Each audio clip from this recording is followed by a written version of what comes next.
What's up, guys? Welcome back to the channel once again.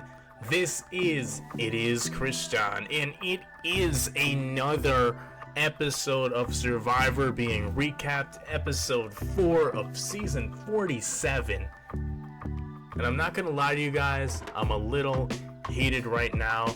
There's a couple reasons why. The first reason being, this is my second time recording this.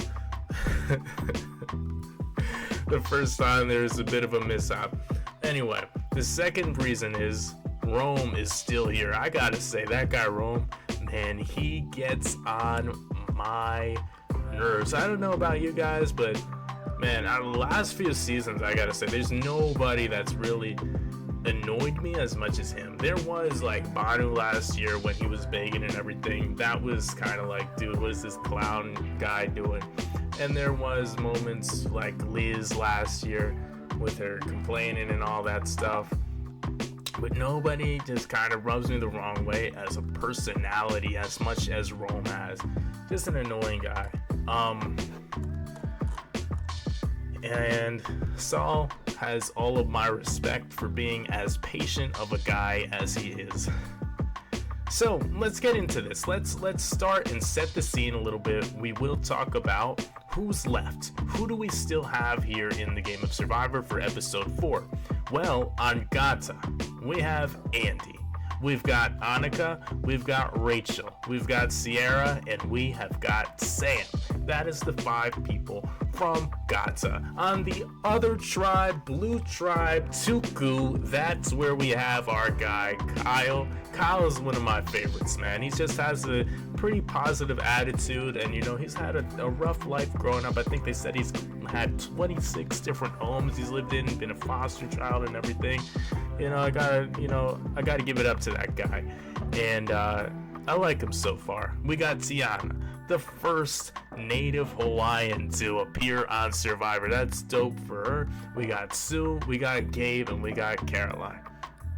On Lavo, the third tribe, the red tribe, the tribe where, quite frankly, all of the drama is coming from right now. That is the tribe with Dr. Keyshawn. We got Teeny, we got Rome, we got Genevieve, and we got the guy Saul. So yeah, those are the tribes that's setting the scene.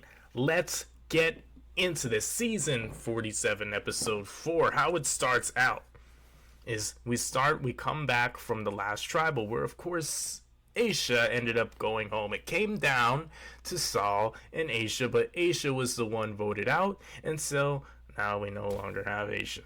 We get there, and Saul is coming back. He's confused because he knew, you know, he was on the bottom, but he wants to know who was it that wrote his name down because he got a vote. And so he kind of looks around. Nobody's fessing up at first, but then you see Teeny raise her hand and she says, Saul, I got to talk to you for a minute.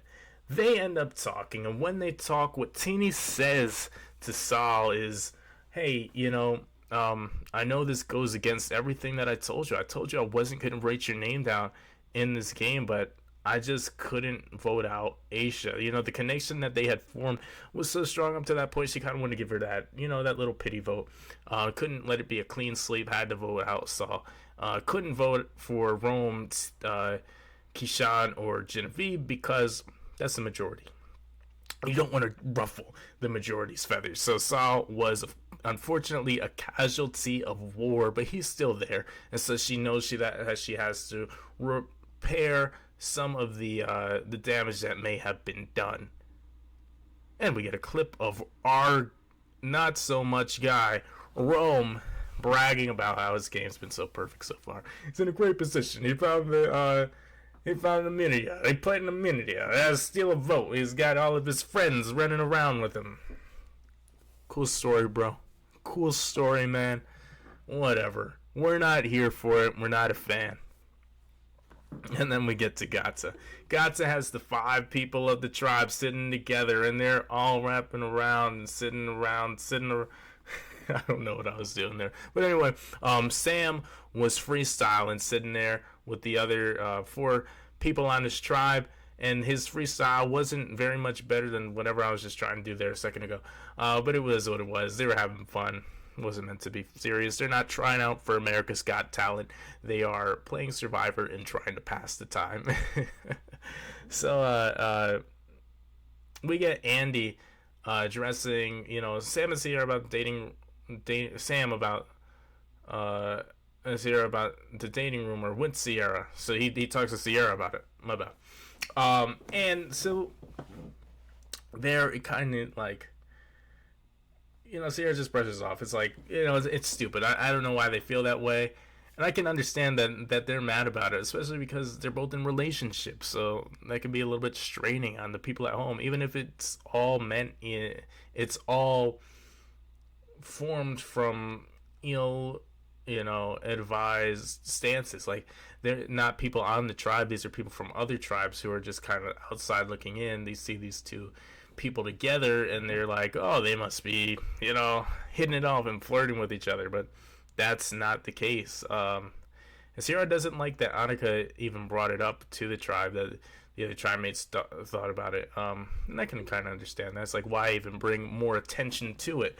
But she did, and so now they have got to go with that.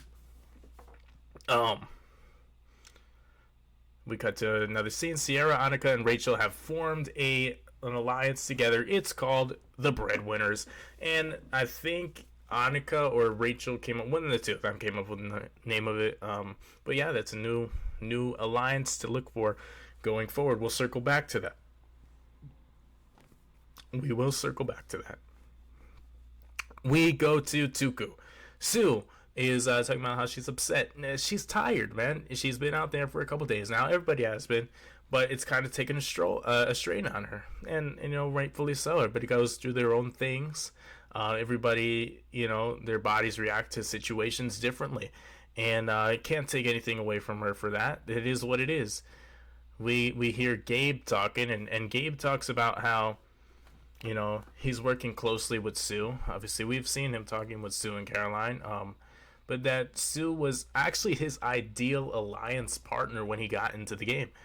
He knew he was going to be on Survivor. He's like, I want an unassuming, kind, older woman to work with, and he like a motherly, grandmotherly figure, and that's exactly what I got with Sue. And so he's happy to see that. We do get some more of Sue talking with Kyle. They're just kind of chopping it up, just getting along and everything, and it comes up. It's like, and how old are you anyway, Sue? And she says, I'm 45. We cut to see she's like, I'm not, being completely honest with them. They see me as a mother or grandmother, but I'm not telling them the truth about my age or whatever. I'm 58, but I'm telling them that I'm 45. And it's kind of like one of those moments where everybody at home's like, I don't really think you're selling that lie. You can tell it if you want to. I'm not going to knock you for it, but yeah, 45, ma'am. No, we're not buying it. I don't think Kyle was either, but he's just, he's accepting of it. He's a nice guy. So Sue goes and she's feeling a little bit out of place in the tribe right now. She wants to reestablish her security, and so she goes and she tries to find an idol. She ends up finding a Beware Advantage, and starts hunt for the idol.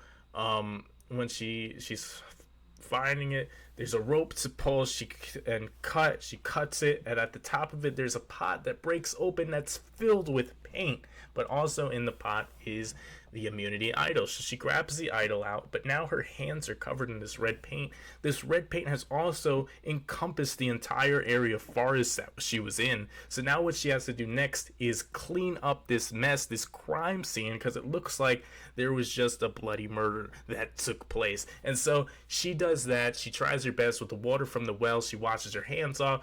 She washes the area, tries to just get it as clean as she can, and she's thought that she's done a great job of hiding this and covering it up. But who's that coming around the corner?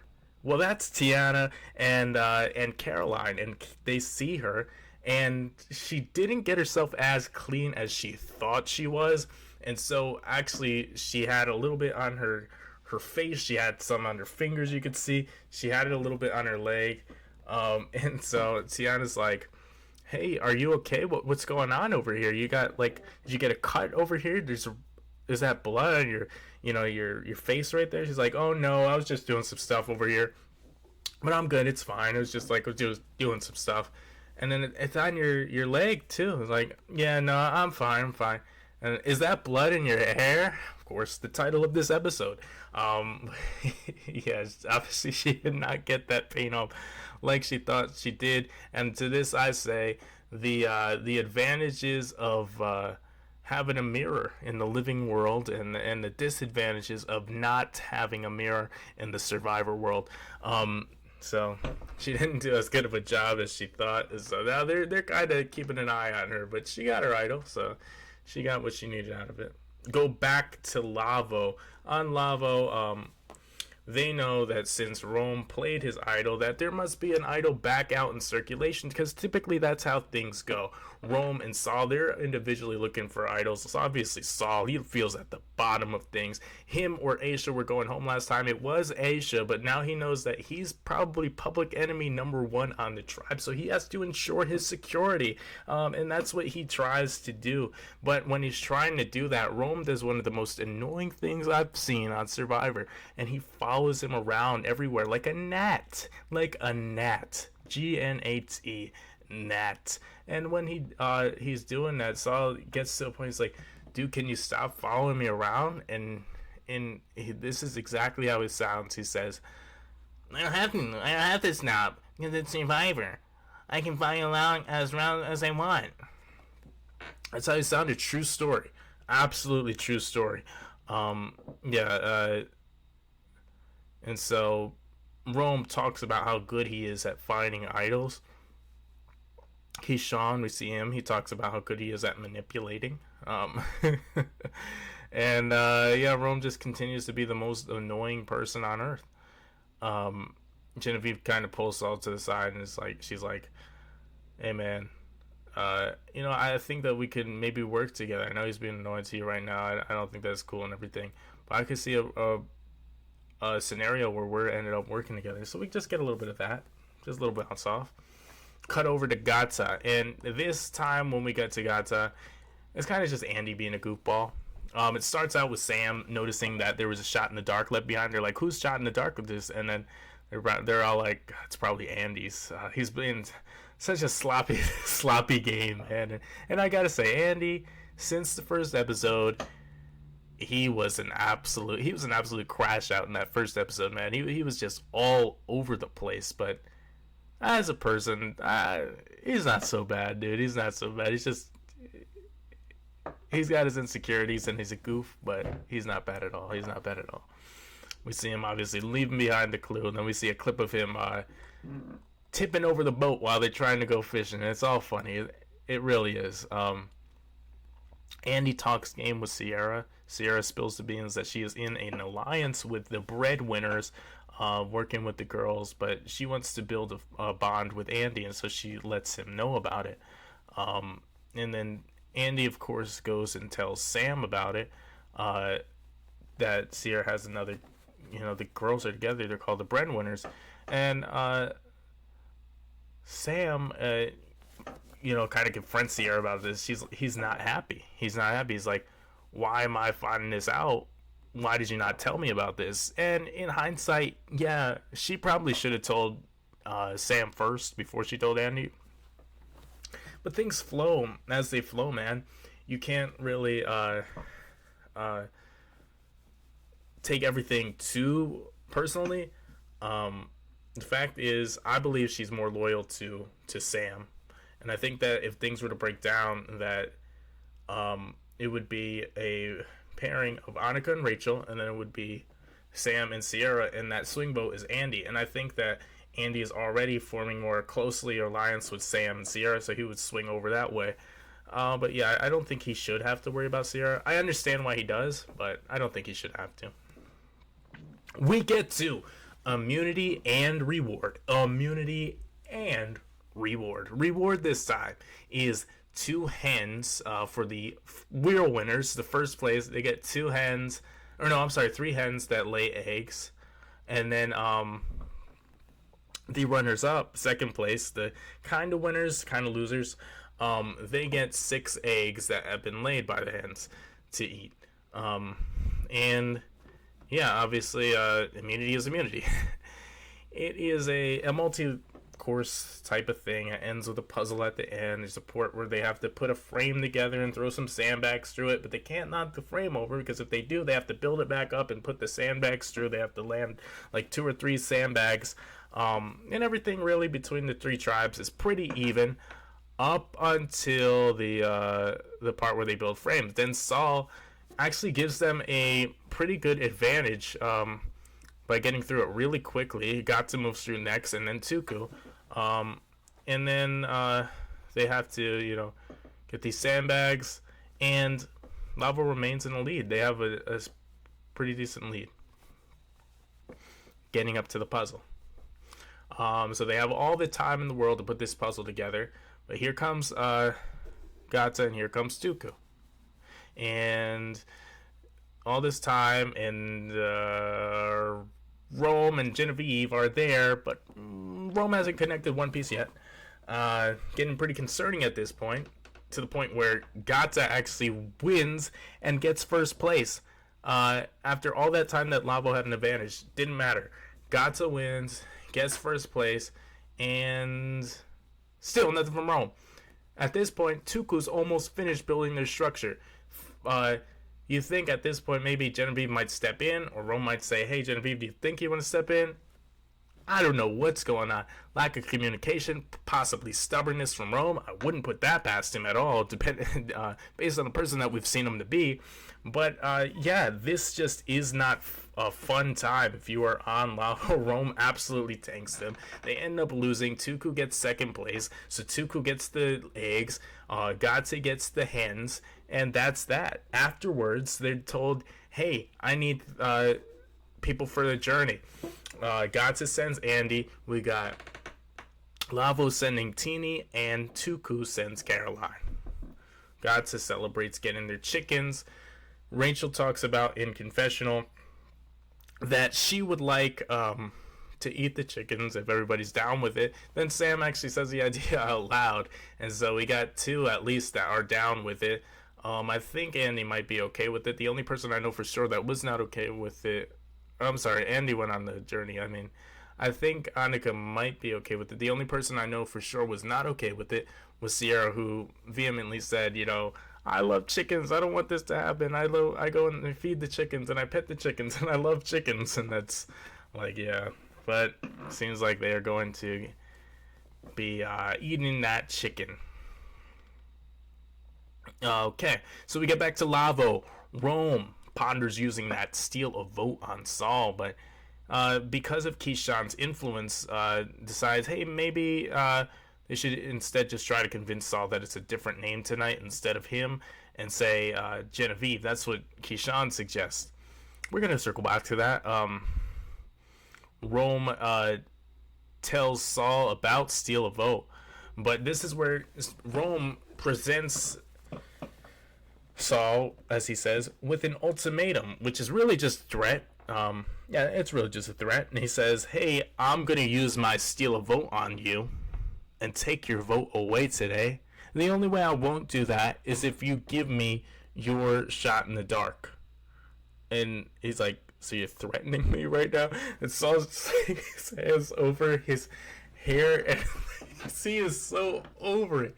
I cannot blame him, man. I love Saul's patience, and he is one of the most hilarious people for the way that he just reacts to all of this. I love it. I love Saul, man. That's the guy. Rome, I did not love. I do not love Rome. Anyway. Keyshawn, he's kind of noticing the way Rome's been moving about, and he tries to talk to Genevieve about switching the vote onto Rome instead. And yeah, I would like that. If I'm there, I'm raising my hands. Okay, I'm not against that at all.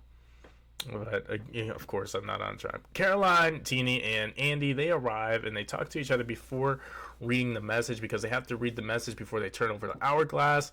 They talk about the dynamics of each of their tribe. Teeny brings up, things have come to a head on Lavo. It is Camp Saul and it is Camp Rome, and these two titans are going to clash, and somebody's going home tonight. That's definitely a fair assessment to give to the rest of everybody. But Andy, just breaks down everything from his tribe. And then, to me, Caroline, she didn't really say much about Atuku and what's going on there. But whatever. So, they read the message, and the message says, they got to flip over the hourglass. And what they have here is an opportunity to make a decision.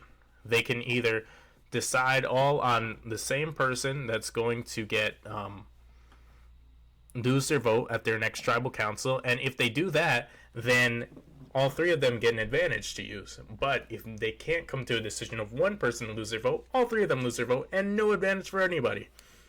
So they go over, hey, blah blah blah, I shouldn't lose my vote because of this, blah blah blah blah blah. From the outside looking in, I think Caroline should have given up her vote, because I feel like she's on the best position relative to their tribes to where it wouldn't matter. But Teeny ends up losing her vote. She's the only one that speaks up and says, hey, yeah, I'll lose my vote, whatever. They all three get amulets, so amulets are back, and the way that these work, of course, are so there's 3 amulets. Each of them have their own, but they can only work as an idol if all 3 are played together on the same person within the same tribal. These amulets kind of gain power over time in a way, because if one of the 3 of these people are voted out, then it becomes only 2 that need to be used to make an idol, and then after that, if 2 are voted out, then only 1 is needed to have the power of an immunity idol, and it is what it is.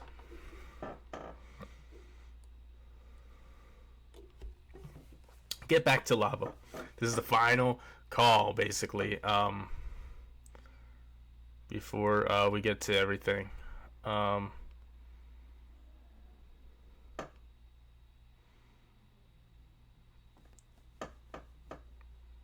And so Rome mentions, is talking to Genevieve. Obviously, Genevieve has already been informed that Keyshawn wants to get out Rome instead because of just how he's been and everything. But Rome mentions a plan to get out Saul, but that Keyshawn mentioned telling Saul that she was the one going home tonight. And Genevieve kind of takes a mental note of that and doesn't like the idea of Keyshawn steering a vote, and she wants her vote to her decision to steer this tribal instead. And so now Genevieve instead wants to get out Keyshawn. And so we see this plan go into effect. We see Rome give a half-hearted apology to Saul and say, I shouldn't have spoken to you the way that I spoke to you before. That was my bad. I shouldn't have done that. And so Saul, obviously isn't taking this apology too seriously. Nobody is, if we're being quite honest about everything. But it is what it is. And now we got Saul. Genevieve tries to convince, to get Keyshawn out instead. But Saul, that's really against him. He really wants Rome out tonight. But yeah, this is the way things are going. We get to tribal council, and Jeff brings up, obviously, the mishap that happened at that immunity challenge. Rome initially takes some accountability and fesses up to it. He's like, I thought I could do this, and I didn't perform as well as I saw it going in my head. And then Jeff brings up, well, do you think maybe if we would have switched who was doing puzzle, or tried a different perspective or something? He's like, no, we're all just bad at puzzles. And so that the accountability just goes out the window. Oh, it's everybody, never mind, it's not really just me, it's everybody. But I was And then we get to Saul talking about the threat that Rome gave him, obviously about the steal vote and shot in the dark thing. And, Rome's like, it was an ultimatum, and I was just, letting you know one thing was going to happen or another. And Jeff, so how did you feel about that threat? And Rome's like, it's an ultimatum. Stupid. It's all stupid. So Then we get one more apology from Rome saying, I'm sorry, I shouldn't have talked to you the way that I talked to you. Saul says that he is planning on playing his shot in the dark tonight, given that he has his vote. Because in order to play shot in the dark, you have to give up your vote. But if Rome steals his vote, Rome does end up playing his steal vote. But he plays it on Keyshawn, and Keyshawn's shocked. You can see it in his face, and he kind of knows something that he didn't know was going on is going on now. And Keyshawn, in fact, does get voted out by a vote of 4-0. So things did not go the way that he planned. Keyshawn is out now. I know Saul wasn't happy about having to do that, but it happened. I didn't necessarily like this move the most, and I definitely didn't agree with it for Genevieve. I don't see why she needed to stand out in front and not just let Keyshawn take the fall for this vote initially. I don't think that you need the big moves. I don't think that you need the the resume builders, especially so early on in the game, man. Just kind of let it flow. If I were playing, and I know this is a lot to say as a spectator, everybody says it, but if I were playing, I would lay as low as possible pre-merge, man. When we are on our initial tribes, let somebody else take the reins, dude. That's how I'm playing. No, don't let yourself stick out as a leader early on. That's one of the worst moves that you can make. And anyway, that was this week's episode of Survivor.